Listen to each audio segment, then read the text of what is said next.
minum-minum Tapi alkohol. untungnya Chef, setelah istilahnya katanya tadi nyoba tadi ya, kok untungnya nggak keterusan ya, masih mikir, ternyata nggak bagus ya. Kebayang nggak sih pada saat nyoba itu tuh masih keinget Tuhan gitu loh. Pas kayak beneran, clubbing, Chef? pas sampai clubbing, sampai kayak naik-naik kursi itu masih ingat Tuhan. Ini jujur saya nggak pernah ngebuka di podcast yang lain. Ini perdana banget. Ini perdana bangetnya premier di sini. Dan saya tuh sampai muntah-muntah di kamar mandi, sampai muntah-muntah di halaman tempat clubbing itu. Ya Jadi ampun. dan tau nggak habis jam 4 pagi baru pulang. Saya langsung saya langsung nyampe rumah langsung mandi, sholat subuh dan taubat.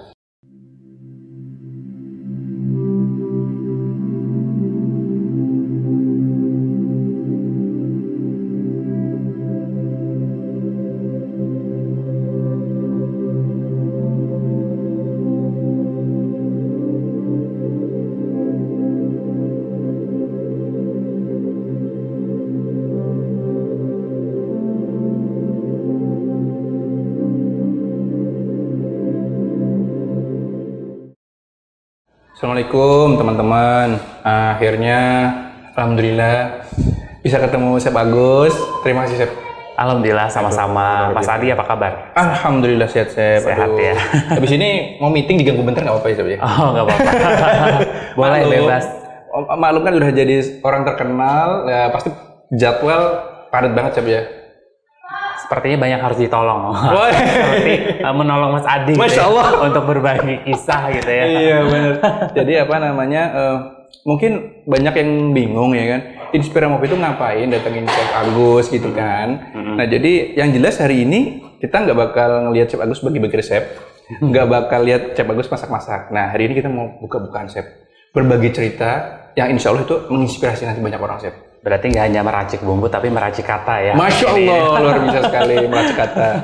Nah jadi awalnya tuh Chef, kenapa kalau kok saya berminat ketemu Chef tuh simpel banget Chef. Saya tuh ngeliat Chef di masjid. Terus ini bener Chef Agus, saya bilang gitu kan. Wih bener keren juga nih kan istilahnya udah jadi public figure nih. Tapi apa namanya kok masih tidak mengabaikan yang namanya sholat ibadah seperti itu Chef. Nah terus akhirnya tertarik buat ngepoin postingan-postingan Chef kan. Ada satu yang menarik itu sukses dari sudut pandang agama. Nah itu setelah baca itu Chef langsung saya wah ini mesti dapet Chef Agus gitu kan. Dan alhamdulillah kita hari ini bisa berbagi Chef. Alhamdulillah. Masya Allah. Luar biasa. Nah mungkin kita pertama membahas ini Chef.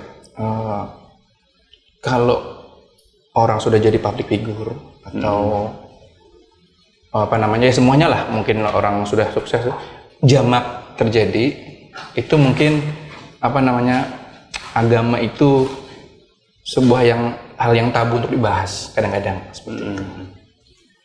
Tapi Chef, kenapa udah jadi public figure, udah terkenal, ibadah masih menjadi hal yang utama, agama masih menjadi hal yang utama untuk sudut pandang Chef mengemas segala sesuatunya gitu. Ya, jadi sebetulnya didikan orang tua sholat itu sih memang sejak dini ya. Dalam arti SD kelas 1, kelas 2 itu jar orang Banja tuh diabut ikuitan. Misalnya kayak sholat subuh, oh pokoknya digedor-gedor pintu, sholat. Pokoknya habis sholat hendak bangun jam berapa silahkan.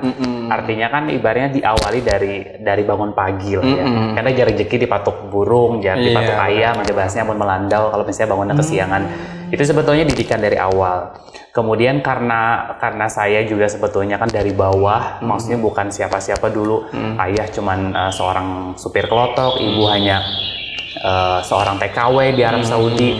Jadi memang perjalanan hidupnya luar biasa. Jadi naik turun, jatuh bangun, kemudian mentalnya juga diuji itu sangat luar biasa. Dan sepanjang perjalanan karir itu menemukan apa ya?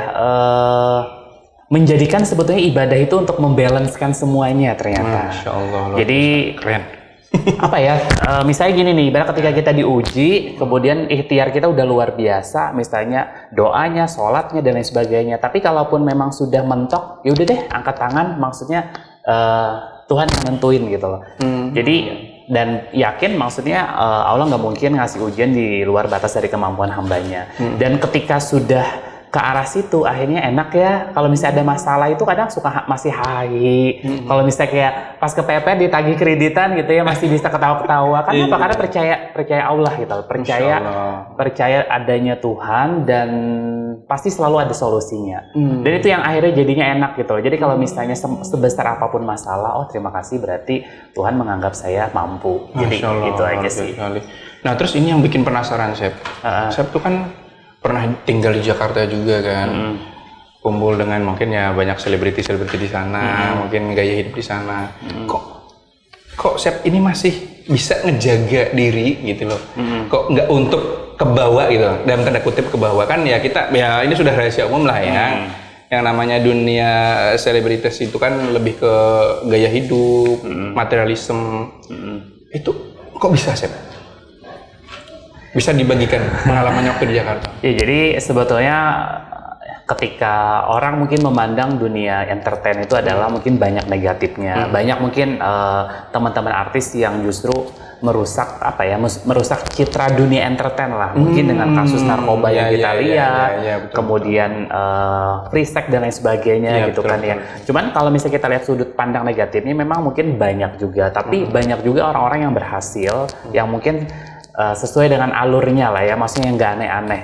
Nah kalau saya sebetulnya pada dasarnya sih lebih ke komitmen dengan orang tua ya. Jadi kepercayaan itu benar-benar dijaga. Kalau ibu saya, mungkin di belakang warung saya di Waris Rasa itu ada tulisan amun bakawan lawan orang yang baik, banyak sedikitnya atau umpat baik. Maksudnya kalau berteman dengan orang yang baik, banyak sedikitnya akan ikut baik. Nah artinya balik ke kita lagi dalam memilih lingkungan. Nah yang jelek-jelek itu sebetulnya bukan kita hindari, tapi mungkin dibatasi saja. Misalnya kita tahu nih orang sebetulnya nggak baik, tapi yang namanya kita temanan ya udah sebatasnya saja. Artinya mungkin tidak terlalu sering untuk bertemu, nggak terlalu sering untuk berinteraksi. Jadi pemilihan lingkungan, kemudian komitmen dengan orang tua, sama juga lebih ke pembuktian sih bahwa sebetulnya banyak kok orang daerah yang misalnya eksis di nasional atau berkarir di nasional, mereka juga tetap bisa menjaga nama baik daerahnya. Tapi juga mungkin kan ada beberapa yang tiba-tiba dari desa, dari kampung mungkin ke kota, habis itu rusak, ada juga. Nah itu yang sebetulnya yang saya jaga. Memang menjaga itu memang sulit ya, maksudnya susah, mempertahankan tuh susah. Tapi ya ketika Tuhan udah ngasih saya kesempatan ini dan saya harus jaga itu. Dan mungkin di luar sana banyak sekali orang yang pengen juga di posisi seperti kita sekarang gitu loh. Jadi jangan dijadikan beban lah ya, kita jalani aja. Dan justru positifnya adalah semakin banyak kita ngasih sesuatu yang positif ke banyak orang, disitulah kita akhirnya bisa nunjukin bahwa sebetulnya dunia entertain itu nggak seburuk yang orang lihat gitu loh. Orang bisa berkembang ya salah satunya ketika terjun ke dunia entertain. Itu sih. Apa namanya? Pernah nggak dulu waktu di Jakarta tuh diajakin, yuk kita ini minum gitu, ada sih nggak ada sering banyak banget. Masih dulu waktu karantina MasterChef juga banyak ngelihat yang misalnya cewek ngerokok, mungkin yang cewek ada yang minum, kemudian diajakin clubbing segala macam. Jadi malah teman-teman tuh suka kayak gregetan gitu loh, chef ini dong, dugem dong katanya, maksud jangan terlalu kaku banget jadi orang katanya. Ya gimana ya, maksudnya sudah.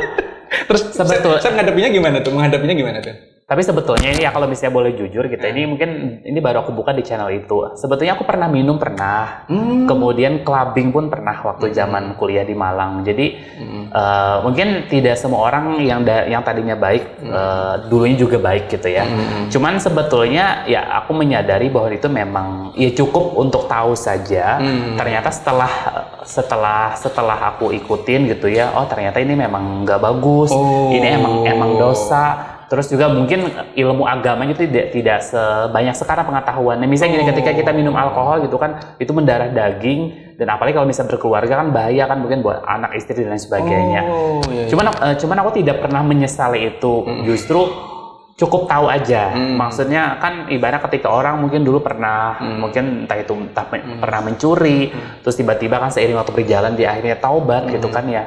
Ya kita hidup jangan dengan masa lalu lah ya, maksudnya hidup aja dengan kondisi sekarang. Jadi ya sebetulnya ya dulu pernah merasakan, terus ketika ketemu hal-hal yang mungkin ajakan-ajakan seperti itu sih saya jadinya santai saja ya, karena dulu saya pernah ngerasain kok clubbing, udah pernah ngerasain, terus minuman alkohol juga dulu pernah ngerasain. Tapi alhamdulillah sekarang komitmen itu terakhir di Malang sampai sekarang alhamdulillah nggak pernah lagi yang namanya clubbing, nggak pernah lagi yang namanya minum-minuman Tapi alkohol. untungnya Chef, setelah istilahnya katanya tadi nyoba tadi ya, kok untungnya nggak keterusan ya, masih mikir, ternyata nggak bagus. Kebayang nggak sih pada saat nyoba itu tuh masih keinget Tuhan gitu loh. Pas kayak clubbing, pas sampai clubbing, sampai kayak naik-naik kursi itu masih ingat Tuhan. Ini jujur saya nggak pernah ngebuka di podcast yang lain. Ini perdana banget. Ini perdana bangetnya premier di sini. Dan saya tuh sampai muntah-muntah di kamar mandi, sampai muntah-muntah di halaman tempat clubbing itu. Ya jadi dan tau nggak habis jam 4 pagi baru pulang. Saya langsung sholat, saya langsung nyampe rumah langsung mandi, sholat subuh dan taubat. Maksudnya kok begitu singkatnya gitu ya? Karena apa? Karena pada saat minum, pada saat clubbing itu saya masih ingat Tuhan dan merasa bersalah. Iya ya. Nah, kenapa sebetulnya jadi ke arah situ? Itu sebetulnya karena gara-gara teman-teman sih. Masa kamu sekolah kuliner nggak pernah minuman alkohol? Alkohol itu kan sebetulnya bukan artinya harus mabuk, bukan. Ya cukup tahu aja. Kita kan sekolah kuliner, kita berbau dengan mocktail, koktail dan lain sebagainya. Nah, itu sebetulnya lebih kayak apa yang ngebuktiin dan memakan omongan-omongan mereka. Tahu nggak? Dulu itu sampai habis 6 sloki lah sekali minum. Itu tuh jadi kayak taruhan sama teman-teman. Jadi kayak sebuah pembuktian. Gila ya, Chef Agus katanya yang kelihatan kalem, tapi bisa 6 sloki dan tahu-taunya sampai muntah-muntah. Itu apa diketawain lah sama ladies di kamar mandi. Orang pertama kali mabuk, minum, tapi luar biasa. Nyampe kos-kosan, mandi, habis itu sholat subuh dan langsung taubat. Keren banget loh. Dan sampai sekarang mungkin bisa dikatakan udah 12-13 tahun yang lalu ya. Alhamdulillah saya nggak pernah yang namanya clubbing lagi. Saya nggak pernah lagi yang minum setetes pun yang namanya alkohol. Kalau kondisi sekarang kan masa saya clubbing di HBI misalnya, itu kan yang foundernya sedekah. Gimana mandang muhajir orang langsung di unfollow semua sedekah resepnya, sedekah recehnya. Tapi nggak apa, maksudnya semua itu jadi pengalaman. Saya nggak pernah menyesal dan saya juga tidak pernah malu menceritakan itu. Karena pada dasarnya saya juga pernah salah, saya juga pendosa juga dulunya. Jadi ya sekedar pengalaman aja sih. Tapi ini asli loh, sebuah experience yang keren banget ya. Ketika minum masih ingat. Bener sih gitu. Gini ya, minumnya gini, dosa nih gue gitu. Jadi kayak pas minum terus joget di atas kursi. Ini kayak saya joget nih yang nontonin pada Tuhan semua deh di sini. Di sekitarnya Tuhan semua deh yang nontonin. Jadi kayak dan luar biasa kan, maksudnya mungkin kalau orang minum itu mungkin udah nggak ingat Tuhan lagi. Jelas, masih ingat Tuhan. Ya Tuhan maaf ya saya minum bentar ya. Dan yang ada biasanya udah ngerasain sekali kan keenakan tuh. Coba lagi dan itu tapi ternyata nggak enak. Rasanya pahit, pokoknya nggak karuan kayak gitu. Jadi luar biasa ya. Sepertinya memang Chef itu kayak dilindungi banget gitu ya, Chef ya. Mudah-mudahan bisa istiqomah sampai sekarang. Masya Allah. Sampai sekarang pun selain beliau adalah sosok yang religius, bikin beberapa yayasan juga ya, Chef ya. Yang pertama itu kita ada yayasan pencinta sasirangan, itu 2013 dibangun. Itu sebetulnya awalnya komunitas dari 2013 ke 2015. Kemudian menjadi yayasan, sekarang sudah 9 tahun. Jadi Yayasan Pencinta Sasirangan itu sebetulnya satu yayasan yang bergerak dalam hal pelestarian, promosi, dan pengembangan kain sasirangan. Jadi kita menjadi wadah untuk para pencinta kain sasirangan, tidak hanya sebatas pengrajin atau desainernya, tetapi masyarakat, pemerintah, milenial, semua gabung di situ. Jadi kita juga salah satunya founder dari pengadaan pemilihan Putri Muslimah Sasirangan, Utuh dan Alus Sasirangan, dan endingnya sih sebetulnya kita pengen menjadi jembatan untuk mereka jadi pengusaha di bidang sasirangan. Gitu. Outputnya ke sana sebenarnya. Benar. Kalau Yayasan Agus Sasirangan itu baru aja dibangun 2019, itu programnya ada sedekah receh bangun masjid. Sedekah sampai sekarang masih? Sampai sekarang masih, alhamdulillah sudah 3 tahun. Jadi untuk mendorong program itu dalam pembangunan masjid yang rencananya akan dibangun di Marabahan di bawah jembatan Rumpiang dengan konsep rumah banjar dan juga terapung. Jadi kita mengadakan pengajian yang namanya itu adalah wisata hati dan rasa. Jadi ada ustadz yang berbicara tentang hati, kemudian chef yang berbicara tentang rasa. Jadi ini satu-satunya dan pertama kali di Indonesia ada satu kolaborasi antara ustadz dan chef. Ih, keren banget ya. Jadi ada tausiah, ada demo masak sedekah resep. Kebetulan aku juga founder dari akun Instagram sedekah resep, tutorialnya juga di YouTube ada dapur sedekah resep juga. Masya Allah. Jadi saling mengaitkan sih. Luar biasa sih, kok melulu Sep itu kan mau bikin yayasan tadi ya, dikaitkannya dengan kolaborasi sama Ustadz. Terus apa namanya, Muslimah Sasirangan apa? Putri Muslimah Sasirangan. Kok ada muslimahnya juga diselipin di situ gitu loh. Keren. Iya, jadi kita pengen mencari figur-figur perempuan muslimah yang tentunya religius, kemudian berakhlak bagus, memiliki pengetahuan yang luas, cinta terhadap budaya, dan tidak terbatas, artinya walaupun seorang perempuan yang menggunakan kerudung, tetapi dia masih bisa muda gaya berbudaya dengan sasirangannya. Jadi personalitinya itu diutamakan banget. Gimana sih menjadi muslimah yang sesungguhnya, dan tugas-tugas mereka itu adalah lebih banyak di kegiatan sosial. Misalnya mereka juga berkolaborasi dengan sedekah receh. Kemudian ketika misalnya ada banjir atau kebakaran, biasanya mereka juga bantu untuk penggalangan dana sih. Kemudian Sep, kalau kita kan tadi di awal Sep menyinggung saya itu mulai dari nol. Jadi Sep, otomatis kalau mulai dari nol itu pasti konotasinya ya zaman kecilnya bisa dibilang susah seperti itu ya.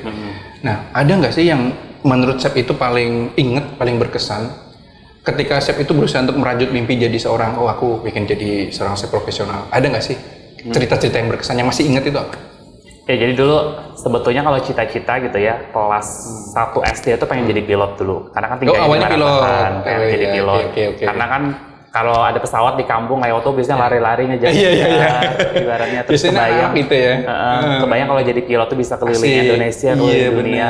Nah, kemudian kelas 2 SD, mama itu buka warung masakan Banjar. Di situ kita banyak diajarin bahasanya, kayak terpaksa harus bantu orang tua di dapur. Kemudian di warung maksudnya belajar masak. Kemudian pas mama TKW kelas 5 SD, di situ tuh saya jadi kayak merubah mimpi saya, karena mungkin faktor keadaan yang tadinya pengen jadi seorang pilot, akhirnya pengen jadi seorang chef. Dan kelas 5 SD itu kan masak masih pakai tungku, kemudian rumah juga benar-benar di kampung sekali, dan pada saat ingat banget perjuangan untuk bisa memasak setiap hari itu dengan nabung 500 sehari itu juga susahnya minta ampun, hanya untuk pengen beli kompor hok, kompor minyak tanah. Supaya nggak susah lagi pakai kayu gitu ya. Soalnya kan dapur itu jarang orang Banjar kan miris tuh bocor gitu. Jadi kalau misalnya kalau hujan, kadang-kadang dapur itu kan suka basah. Jadi kalau buat nyalain api pagi-pagi mau masak kan susah. Jadi kebayang, ya Allah, kalau misalnya itu untuk beli kompor hok aja ketika itu mesti nabung. Sedangkan sepupu tetangga dia beli mainan game gitu ya, harga 24, 25, 30, saya bilang pamer gitu ya di depan gitu ya. Saya berjuang untuk beli kompor hok ya harganya 24.000 itu sampai 2 bulan nabung. Ya Allah. Jadi misalnya kalau misalnya ke sekolah gitu ya, jalan kaki terus ngelihat orang jualan kompor tuh jadi kayak, ya Allah, mudah-mudahan nanti bisa beli kompor itu. Dan saya tuh sampai bikin celengan tulisannya kompor hok, kompor minyak tanah. Kompor minyak tanah gitu ya, ditulis. Jadi benar-benar kayak jadi motivasi. Jadi nabung, kalau misalnya ada sisa uang jajan 500, kemudian 1.000, dan akhirnya terwujud di bulan kedua, dan itu menjadi satu motivasi untuk bisa semangat lagi memasak dan meraih mimpi sebagai seorang chef. Itu babak awalnya pada saat itu. Jadi memang benar-benar asli merintisnya tuh memang dari bawah ya, chef ya. Luar biasa banget. Nah, kemudian tuh kan Chef kemudian saat ini pernah kemarin ngobrol-ngobrol kan kita katanya namanya masak tuh ibadah loh. Gitu. Maksudnya apa sih, Chef?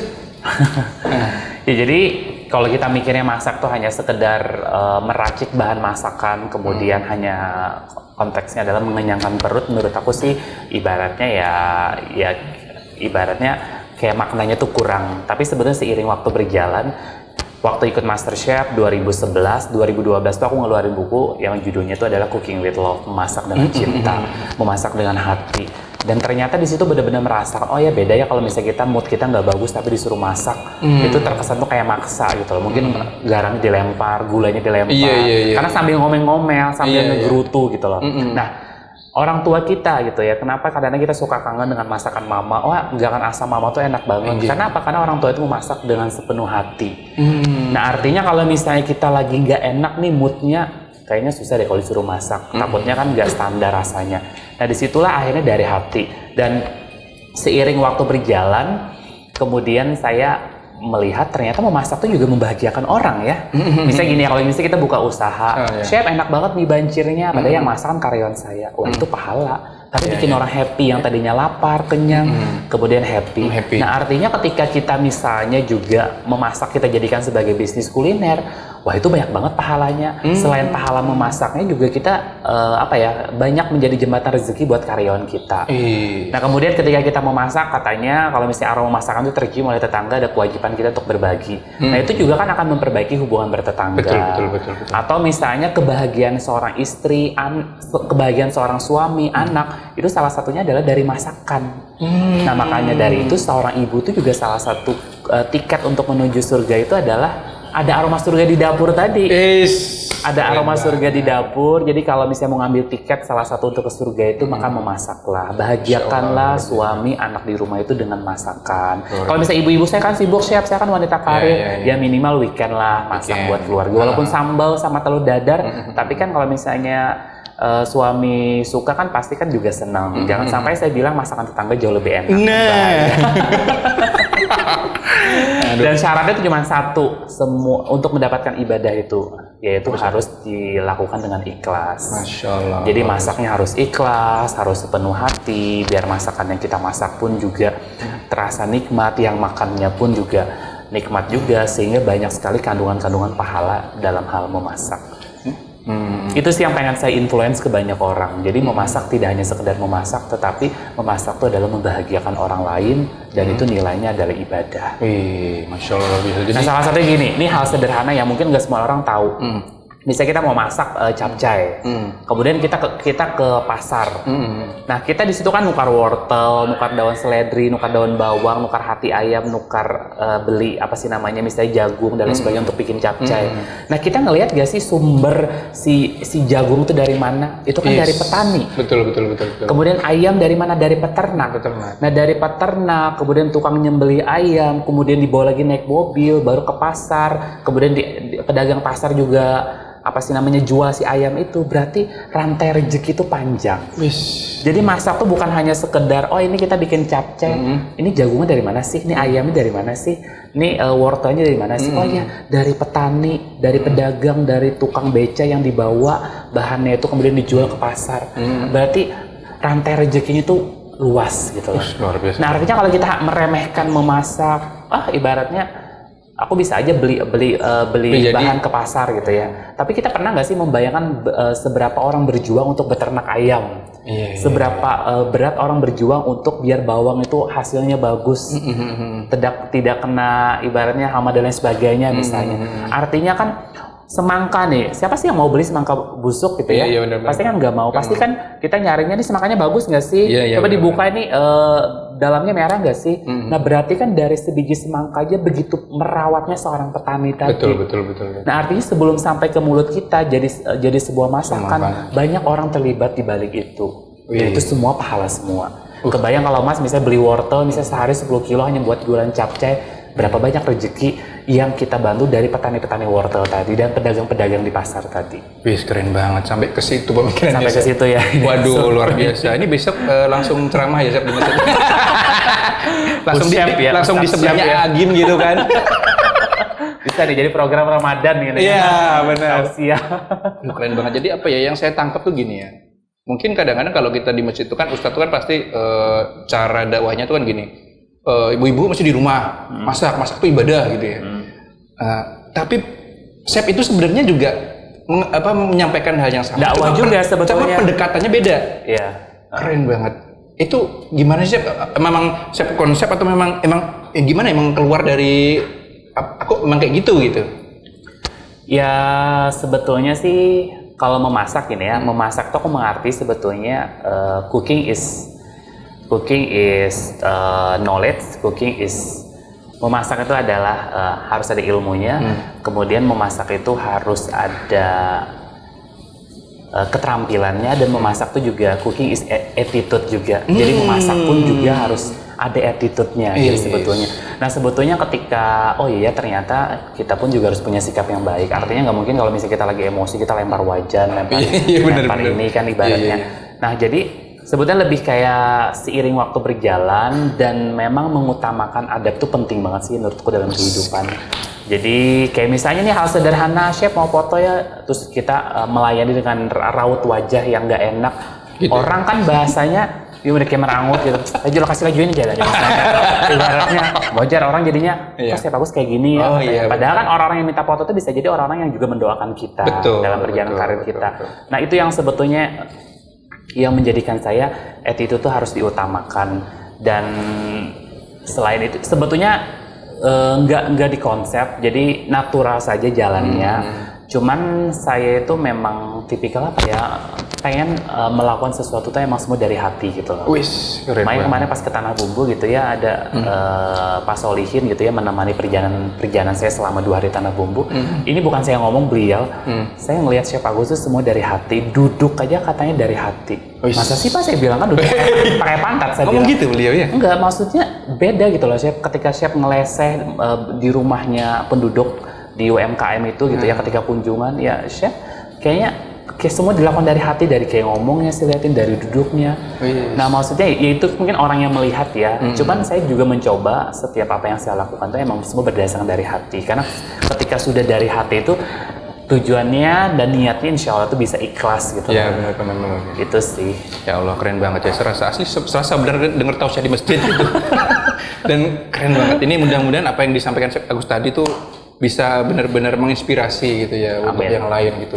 Nah, nih Chef, kemudian kalau kita lihat perjalanan Chef sampai sekarang nih, nih Chef selalu menggaung-gaungkan gitu kan, makanan lokal, sajian lokal, selalu lokal, ngangkat lokal gitu kan. Nah, sebenarnya Chef Agus tuh punya mimpi apa sih? Gitu. Sebetulnya sih kenapa lokal? Pertama sih setiap orang tuh harus punya value ya, maksudnya nggak hanya produk yang membedakan produk ini dengan produk yang lain. Apa yang membedakan mungkin Agus Asirangan dengan Chef Juna tentu kan akan berbeda. Jadi mungkin banyak juga generasi milenial yang dengan kekiniannya atau dengan kebarat-baratannya, entah itu terkait bisnis dan lain sebagainya. Saya mencoba untuk tetap concern terhadap pelestarian yang namanya masakan daerah. Nah kenapa sebetulnya lokal lagi, karena gini. Kalau misalnya kita pengen mewujudkan Kalimantan Selatan sebagai kota pariwisata, tentu kita harus merealisasikan yang namanya 7 sabta pesona. Ada aman, tertib, indah, sejuk, ramah tamah, dan kenangan. Nah, poin ke-7 kenangan itu sebetulnya ketika orang misalnya take off dari Banjarmasin, balik lagi ke daerahnya, apa sih yang membuat orang kenangan terhadap Kalsel?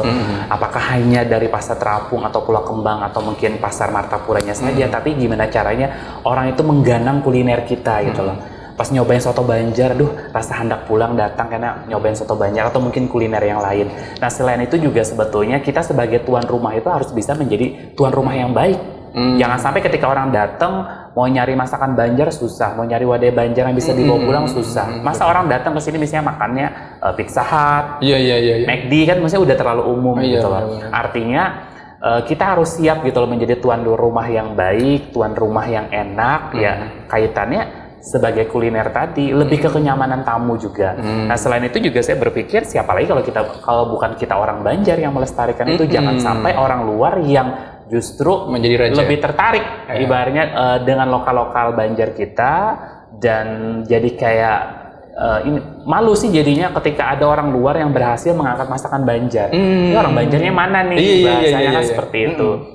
Jadi lebih ke situ sih, dan aku memang terus berjuang gimana caranya masakan lokal itu sebetulnya lebih dihargai. Yang utama itu ada dihargai oleh orang Banjar itu sendiri. Pertama itu dulu deh. Karena banyak kadang-kadang misalnya mau larangnya aja. Maksudnya beli makanan yang kekinian mau aja harga mahal. Iya bener ya. Kebayang nggak sih kalau misalnya orang jual wadah gitu ya, wadah untuk misalnya wadah cincin dan sebagainya, yang harganya cuma 1.000, kadang ditawar aja 800. Tapi kita pernah tahu nggak sih mereka itu bangun dari jam 3 pagi berjuang membuat wadah Banjar yang harganya itu cuma ini tuh anak di pasar 800 dijual lagi sama pedagang 1.000. Nah kalau kita kondisi sekarang mana ada yang akan menggawe kayak itu? Iya betul. Nah artinya kita kebayang nggak sih yang kita lagi tidur nyenyak ternyata banyak pahlawan kuliner di situ yang berjuang terhadap pelestarian masakan Banjar. Harusnya tuh jangan ditawar, jangan mobil mewah, tas mewah, tapi nukar wadah ditawar. Apa nggak malu? Harusnya tuh malah memberi orang lagi. Dilebihi, ya. Nah sekarang kalau kita ke Pizza Hut misalnya atau ke salah satu toko kue, kita bisa nawar nggak sih? Nggak bisa. Kenapa kita malah menawar orang lokal yang berjuang? Aja kan? Iya. Ternyata gitu. Harusnya menurut saya diapresiasi. Makanya ada sebuah kampung di China gitu ya. Di sana itu ada satu daerah yang masakan daerah itu lebih mahal dibanding masakan pendatang. Nah, harusnya seperti itu gitu loh. Maksudnya gimana caranya masakan daerah itu lebih diapresiasi oleh orang lokalnya dulu. Bener. Jangan orang luar. Namun orang luar ibaratnya oke lah, itu pasti. Nah, tapi orang kitanya misalnya. Makanya misalnya, lempeng di tempat Chef Agus dia mahal banget aja 15.000 atau 20.000. Tapi kan maksudnya mereka tidak menghargai perjuangan saya untuk menaik kelaskan lempeng. Betul. Kalau di kampung ya paling 2.000, paling 5.000 dia paling larang. Tapi kan mereka nggak ngelihat, oh ini tempat dijual di mana ya. Kita kan juga punya karya dan sebagainya. Betul. Harusnya kita mengapresiasi ketika ada makanan lokal kemudian dinaik kelaskan dengan packaging dan mungkin varian yang berbeda. Keren banget. Jadi kata-kata yang langsung nempel di kepala tadi apa Chef? Kenapa kalau kita beli makanan luar semahal apapun ya fine aja ya. Tapi begitu beli makanan lokal yang harganya mungkin di atas yang lain langsung kalau bahasa Banjarnya apa menggerunung gitu ya. Menggerutu kan. Menggerutu kalau bahasa Indonesianya gitu. Harusnya misalnya harga 30.000 nukar. Coba bayangkan 30 buting wadah 30.000 aja. Bener. Julung ya 50.000 20.000-nya gesan pian silai. Maksudnya keren. Untuk yang mobil mewah, tas branded kada seapa kalau 50.000. Kita nukar di toko wadah paling dapat berapa buting? Bener. Saya tuh sebetulnya karena ada program sedekah rantang, saya tuh ada salah satu yang penerima rantang saya setiap Jumat itu yang dia berjualan wadah Banjar, yang dia tuh ke pasar beli bahan, kemudian bikin jam 4 subuh bangun, kemudian naik sepeda lagi mengandaki ke warung-warung, mengandak harga 800, dijual 1.000, kalau kada habis dibawa lagi bulik.